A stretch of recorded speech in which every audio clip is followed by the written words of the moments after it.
小朋友大家好，我係芊芊姐姐。今日講嘅故事係白雪公主。白雪公主是一個善良開朗的小女孩，而且她還非常喜歡結交新朋友。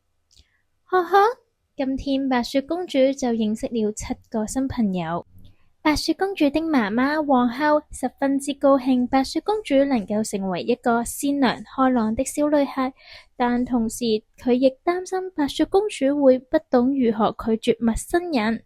因此皇后對白雪公主說，你外出時要小心，如果有陌生人跟你說話，你千萬不要回應，亦都不要接受陌生人的禮物。白雪公主問，什麼是陌生人？皇后對白雪公主說，在這世界上有你認識的人，例如爸爸、媽媽、爺爺、嫲嫲、公公、婆婆，還有你平時的朋友，而陌生人就是你從來未見過、不認識的人。有時候你會在爸爸媽媽身邊認識新朋友，這樣是安全的，因為爸爸媽媽都在場。但是你要知道，世界上除了好人，也有壞人。壞人可能會用方法想令你離開爸爸媽媽，所以如果爸爸媽媽不在你身邊，有陌生人同你講說話或者送禮物給你，你千萬不要回應，立刻找爸爸媽媽。白雪公主答，我明白了。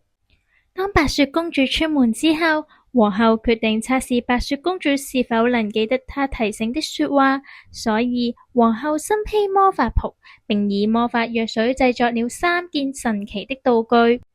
一位婆婆出現了，她手中拿着一條神奇腰帶，她告訴白雪公主，這條腰帶只要佩戴了，就能讓所有人喜歡她，與她成為朋友，並將腰帶送給白雪公主。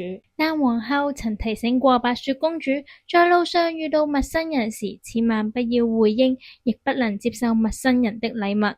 白雪公主雖然記得皇后的話，但仍因好奇而收下了腰帶。結果這腰帶竟是魔法腰帶，當她佩戴後，腰部被緊緊箍住，幾乎不能呼吸。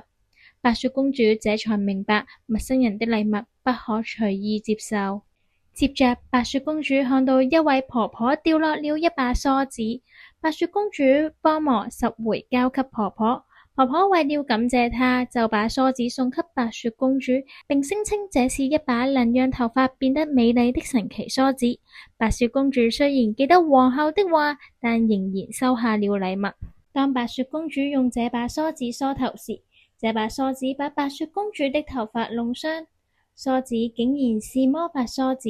這一次她更加深刻地體會到皇后所說的話，陌生人的禮物不能接受。過了一會兒，白雪公主遇到了一位婆婆，婆婆手中拿着一個又大又香的蘋果，她想邀請白雪公主到她家中享用。